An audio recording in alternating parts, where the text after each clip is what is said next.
Hello, my name is Jeremy. I'm not a doctor, I'm not a health professional. I talk about anxiety disorder based on my psychology background and my cognitive behavior therapy certificate from CBT Australia. Napaka-traffic po sa South Luzon. Grabe. Ay. Anyways, kung traffic, may opportunity naman to share the thoughts, no? To share ideas on managing anxiety. Meron ako napanood, no? May sinusundan kasi ako psychologist, although na-discuss ko na rin naman to, pero kasi parang iba ngayon yung take, no? Ganun naman minsan kapag yun yung kailangan mo at sumakto dun sa naririnig mo, then effective siya sa'yo. Kaya ibig sabihin, ganun din yung mga videos ko na ang dami-dami na. Yung iba parang sa mga first timer na makita, parang walang ano to. Pero yung iba, yung time na yun yung kailangan niya na matutulungan siya, no? So ganun lang naman. Ay, may ambulansya, no? Ayan, daan ka. Sorry, okay, balik.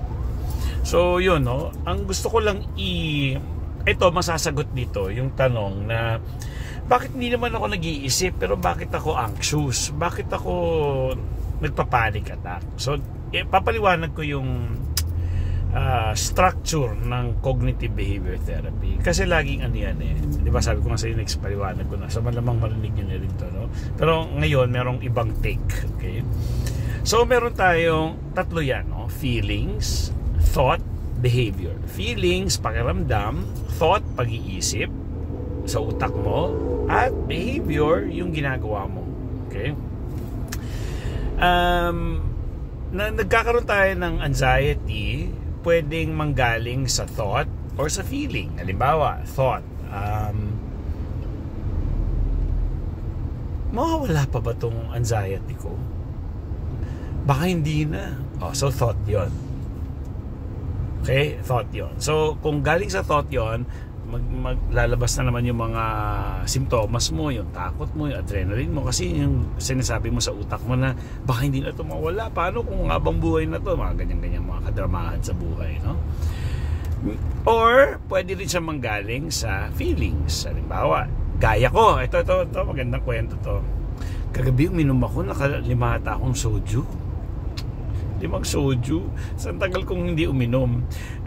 Nagkaroon na naman ako ng annual physical exam, no? Nagkaroon ako ng annual physical exam. Maganda naman lahat ng resulta except for na nakakatakot para sa akin yung SGPT ko. Ang SGPT, yan yung liver function, no? Kapag mataas yung enzyme, pwede kang pag hindi naayos, pwede kang magka-cirrhosis, yung ganun. Ano pa yung sakit sa atay? Yung virus na yun. Meron kang, yung sinasabi pag kumakain ka nga sa madudumi. Anong tawag dyan? Nakalimutan ko. Mamaya maalala ko yun. Meron kang hindi ko talaga maisip. Anyways, ang pupasa sa isip ko hypothermia, ganun pero ganun yung tunog nun anemia, hindi pag hindi mo pasa sa utak ko yung ganun yung tunog niya.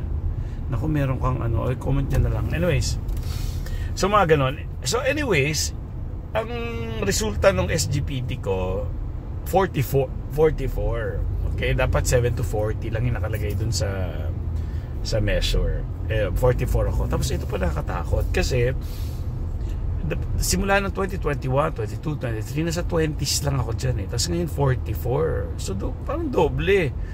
So pero lahat normal, no? So ganyan. So meron akong may kind of worry na ako na bakit? Sa edad ko ba to? Kasi umiinom talaga ako every weekend, no? So hindi ba ako everyday umiinom? Pero pag uminom kasi ako ganyan, binge, maramihan sa isang linggo.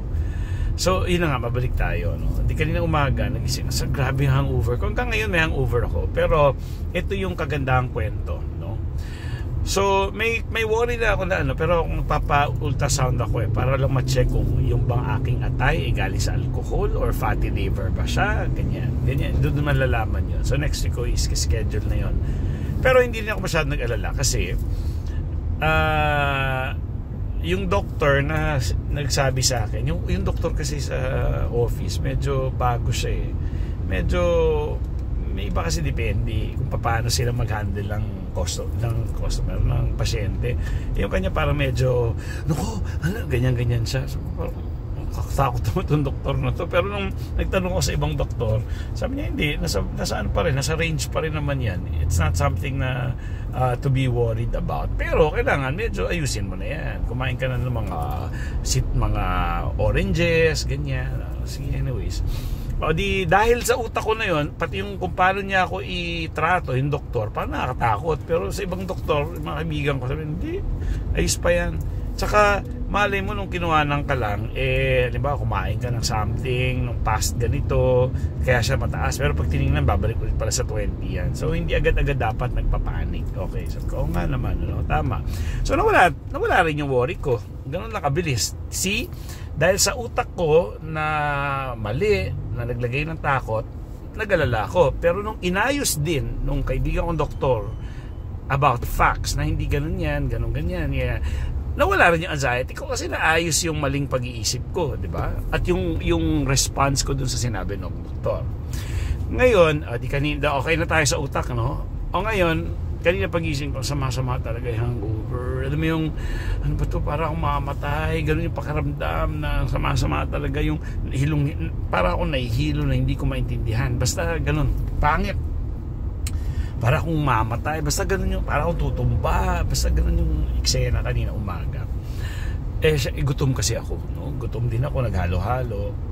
Tapos, kumain ako, bumaba ako ng kondo. Meron kasi kaming karinderiya sa baba sa kondo. So, kain ako doon. Hindi ko maubos yung pagkain, ayaw lunukin ng katawan ko. Anyways, pinilit ko talaga. Tapos, uminom ako nung Berocca. Hindi ko pinopromote wala kasi basta ganun. Uminom ako, tapos umidlip ako ulit. So pagising ko, umukay na yung pakiramdam ko. So ang ibig sabihin, kulang lang ako sa pagkain. At dahil nainuman ko na ng C, B, magnesium, yung dapat binabayaran ako ni Berocca. Anyways, umukay yung pakiramdam ko. So gusto ko lang patunayan na minsan yung mga chemical imbalance ka, lalo na nag-hangover ka, malamang dehydrated ka kasi ihi ka ng ihi abang umiinom ka, hindi ka pa kumain, talagang mararamdaman mo sa katawan yon. At kung mararamdaman mo sa katawan, at ang alak kasi nakaka-anxious din, at ang alak din nakaka-disrupt ng tulog. Hindi mo buo yung tulog mo pag may alcohol ka, no? Ganun yun, kaya sumasama ng pakiramdam mo the following day. So yun lang siya. So kung titingnan mo ngayon, I've realized, kung maulit-ulit to, gano'n na din may isip ko sa susunod na gano'n lang yung over. Yung emotion ko, yung feeling ko kanina sama, kaya naging anxious ako dahil dun sa hangover. Na parang, ang sama talaga eh. Alam ng mga manginginom yan, yung hangover.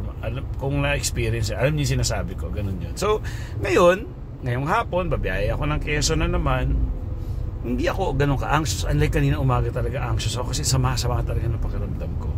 Dahil sa sama ng pakiramdam ko at nag-respond ako ng ako'y mamamatay, then may anxiety ako kanina. Ngayon, may realization ako na talagang over lang, ininuman ko lang ng mga na nawala sa katawan ko siguro, na mga magnesium, mga vitamin C, B, mga ganon. Medyo naayos sa pakiramdam ko at uminom ako ng maraming tubig. So, ganun lang siya. So, kung halimbawa, kung ako yung dating hindi naintindihan yun, malamang nasa ER na naman ako ngayon. No? Na, kasi hindi ko maintindihan, pangit talaga ng pakiramdam ko, matay talaga yung pakiramdam ko. Malamang nasa ER ako. At alam ng mga taong may nag-hangover na yung sila, hindi na ako ulit. Ganun kasama kasi pakiramdam nun eh. Okay? So, yun. So, yun nga, no? Mabalik tayo. You have your thought, you have your feelings, and then you have your behavior, no? Halimbawa, yung thought mo, mamamatay ako dahil sa nararamdaman ko, or dahil sa nararamdaman ko, mag-iisip ako ngayon na ano tong nararamdaman ko, mamamatay ako. Naiintindihan nyo? Pwede mauna yung feeling, yung nararamdaman ng katawan, tapos mag-iisip ka na mamamatay ka. Okay? Nauna yung feeling, biglang may thought, mamamatay ka. Kasi kailangan mag-match yung pakiramdam mo dun sa pag-iisip mo, na yun ang problema, na not necessarily true. Porket ba naramdaman mo iisipin mo mamatay ka? Ang pagkakaisip mo ba na mamatay ka, totoo? O gaya ngayon, buhay ako. So kanina, feeling ko mamatay ako. So hindi siya totoo in the first place. Hindi porket naisip mo, totoo. Diba? So kung galing naman sa thought, halimbawa ngayon, gaya niya, sabi ko, yung resulta ng aking SGPT mataas. Naku, baka magkaroon na ako ng cirrhosis. Naku, paano na yung saya ko sa buhay na umiinom ako every week? Hindi na ako iinom kasi yung atay ko sama-sama na. So, paano yan? So, nag-worry na ako. Yun yung galing sa isip. Okay? O ngayon, I've realized na ang dami rin ng mga taong tumanda. Lola ko nga, umiinom ng alak hanggang 103. 103 siya namatay. Umiinom yun ng cerveza. Okay? Ang lola ko. 103 na namatay yun.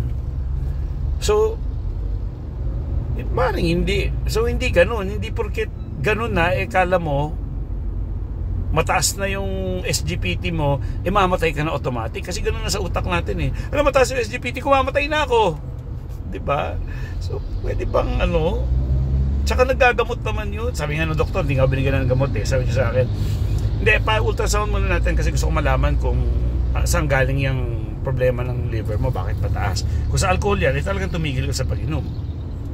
Change of lifestyle. Bigyan ako binigyan ng gamot. Bago kita bigyan ng gamot, dapat alam ko muna kung ano yung pinanggagalingan ng liver problem. Sabi ko, sige, okay. Di ganun. So, ngayon, dahil naintindihan ko na, wala rin yung worry ko.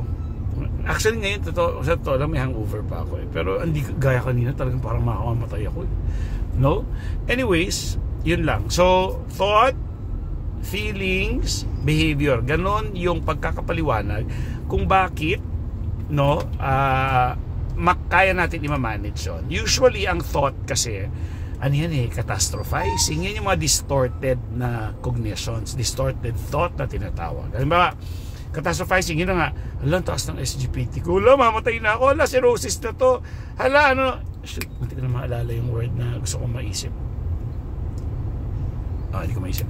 Mamatay na ako. So ngayon, pag nahuli mo yung sarili mo na nagka-catastrophize ka, it is a distorted thought. It's not reality. Isip mo lang, but it becomes a reality to you habang iniisip mo at the moment. No? Pero sa totoo lang, pag chinek ka ngayon, pwede sabihin ng doktor na saan ang galing yun? Wala ka namang cirrhosis, wala ka namang cancer sa atay, wala ka namang anything. Nagsayang ka lang ng energy mo.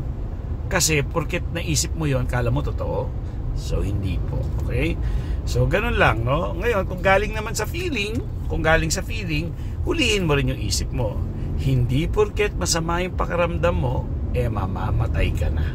Gaya nung naramdaman ko kanina doon sa aking hangover. Hindi porket masama talaga, nahihilo ko, na parang hindi ako makagalaw, ayoko tumayo. Kasi parang pag gumalaw ako, parang mamatay ako, parang ganun. Parang mayroong mapapatid na ugat sa katawan ko kapag gumalaw ako. Hindi porket masama yung naramdaman ko, mamamatay ako. Intindihan? But this is only for people with anxiety. Baka may sakit talaga kayo sa puso, hindi ganun. Kaya dapat alam nyo rin na healthy kayo. Okay? Kaya ako alam ko, yung ganda ng resulta ng lahat, ng lab test ko, dugo, urine, lahat, ang ganda. Yun lang, yung SGPT na kakainis. Yung mag-isa lang na yun. Pero sabi kasi maring, nung time na yun, maring may ginawa kang, may kinain ka na kakaiba, na ganyan, palala. So anyways, obserbahan, after 3 months, ganun lang siya. So, kailangan ko ba mag-worry ngayon sa buhay ko? Ngayon nga, medyo masakit ulo ko pa sa hangover So, kailangan ko bang mag-alala? Wag na.